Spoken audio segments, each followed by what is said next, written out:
सुप्रभात प्यारे बच्चों। आज हम सुनेंगे एक छोटी बच्ची सुनीता की कहानी, जिस कहानी का नाम है सुनीता की पहिया कुर्सी। सुनीता सुबह 7 बजे सोकर उठी। कुछ देर तो वह अपने बिस्तर पर ही बैठी रही। वह सोच रही थी कि आज उसे क्या क्या काम करने हैं। उसे याद आया कि आज तो बाजार जाना है। सोचते ही उसकी आंखों में चमक आ गई। सुनीता आज पहली बार अकेले बाजार जाने वाली थी। उसने अपनी टांगों को हाथों से पकड़कर खींचा और उन्हें पलंग से नीचे की ओर लटकाया। फिर पलंग का सहारा लेती हुई अपनी पहिया कुर्सी तक बढ़ी। सुनीता चलने फिरने के लिए पहिया कुर्सी की मदद लेती है। आज वह सभी काम फुर्ती से निपटाना चाहती थी। हालांकि कपड़े बदलना, जूते पहनना आदि उसके लिए कठिन काम है, पर अपने रोजाना के काम करने के लिए उसने स्वयं ही कई तरीके ढूंढ निकाले हैं। 8 बजे तक सुनीता नहा धोकर तैयार हो गई। माँ ने मेज पर नाश्ता लगा दिया था। माँ, अचार की बोतल पकड़ाना, सुनीता ने कहा। अलमारी में रखी है, ले लो, माँ ने रसोई घर से जवाब दिया। सुनीता खुद जाकर अचार ले आई। नाश्ता करते करते उसने पूछा, माँ बाजार से क्या लाना है? 1 किलो चीनी लानी है, पर क्या तुम कर पाओगी? पक्का, सुनीता ने मुस्कुराते हुए कहा।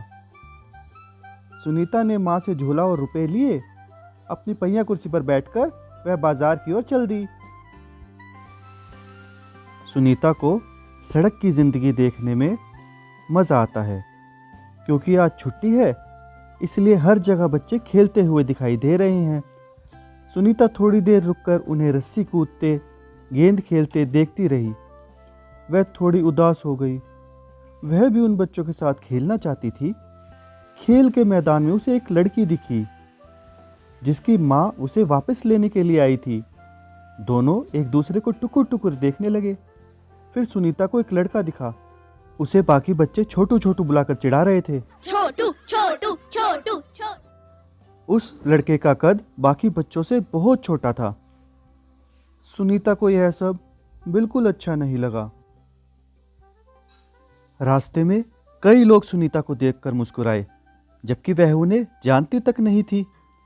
पहले तो वह मन ही मन खुश हुई, परंतु फिर सोचने लगी, ये सब लोग मेरी तरफ भला इस तरह क्यों देख रहे हैं?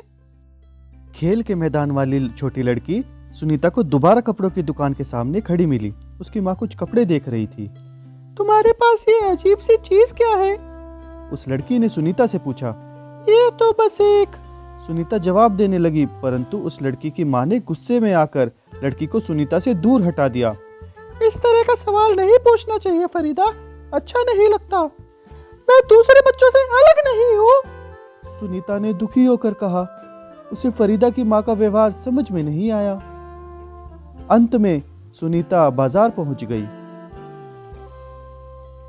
दुकान में घुसने के लिए उसे सीढ़ियों पर चढ़ना था। उसके लिए यह कर पाना बहुत मुश्किल था। आसपास के सब लोग जल्दी में थे। किसी ने उसकी तरफ ध्यान नहीं दिया।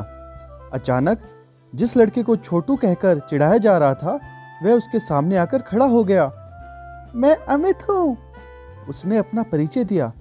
क्या मैं तुम्हारी कुछ मदद करूं? मेरा नाम सुनीता है। सुनीता ने राहत की सांस ली और मुस्कुराकर बोली, पीछे के पैडल पर पैर से जरा दबाओगे? हाँ हाँ जरूर, कहते हुए अमित ने पहिया कुर्सी को टेढ़ा करके उसके अगले पहिए को पहली सीढ़ी पर रखा। फिर उसने पिछले पहिए को भी ऊपर चढ़ाया। सुनीता ने अमित को धन्यवाद दिया और कहा, अब मैं दुकान तक खुद पहुंच सकती हूँ। दुकान में सुनीता ने 1 किलो चीनी मांगी। दुकानदार उसे देखकर मुस्कुराया। चीनी की थैली पकड़ाने के लिए उसने हाथ आगे बढ़ाया ही था कि दुकानदार ने थैली उसकी गोद में रख दी। सुनीता ने गुस्से में कहा, मैं भी दूसरों की तरह खुद अपने सामान ले सकती हूँ। उसे दुकानदार का व्यवहार बिल्कुल अच्छा नहीं लगा। चीनी लेकर सुनीता और अमित बाहर निकले। लोग मेरे साथ ऐसा व्यवहार करते हैं जैसे कि मैं कोई अजीबोगरीब लड़की हूँ, सुनीता ने कहा। शायद तुम्हारी पहिया कुर्सी के कारण ही वे ऐसा व्यवहार करते हैं, पर इस कुर्सी में भला ऐसी क्या बात है? मैं तो बचपन से ही इस पर बैठकर चलाती हूँ। पर तुम इस पर क्यों बैठती हो? मैं पैरों से चल नहीं सकती। इस पहिया कुर्सी के पहियों को घुमाकर ही मैं चल फिर पाती हूँ, लेकिन फिर भी मैं दूसरे बच्चों से अलग नहीं हूँ। मैं वो सारे काम कर सकती हूँ जो दूसरे बच्चे कर सकते हैं। अमित ने अपना सर ना में हिलाया और कहा, मैं भी वो सारे काम कर सकता हूँ जो दूसरे बच्चे कर सकते हैं, पर मैं भी दूसरे बच्चों से अलग हूँ। इसी तरह तुम भी अलग हो। नहीं, हम दोनों दूसरे बच्चों जैसे ही हैं। अमित ने दोबारा अपना सर ना में हिलाया और कहा, देखो, तुम पहिया कुर्सी पर बैठकर चलती हो, मेरा कद बहुत छोटा है। हम दोनों ही बाकी बच्चों से कुछ अलग हैं। सुनीता कुछ सोचने लगी। उसने अपनी पहिया कुर्सी आगे की ओर खिसकाई। अमित भी उसके साथ साथ चलने लगा। सड़क पार करते समय सुनीता को फरीदा नजर आई। इस बार फरीदा ने कोई सवाल नहीं पूछा। अमित झट से सुनीता की पहिया कुर्सी के पीछे चढ़ गया। फिर दोनों पहिया कुर्सी पर सवार होकर तेजी से सड़क पर आगे बढ़े। फरीदा भी उनके साथ साथ दौड़ी। इस बार भी लोगों ने उन्हें घूरा, परंतु अब सुनीता को उनकी परवाह ही नहीं थी।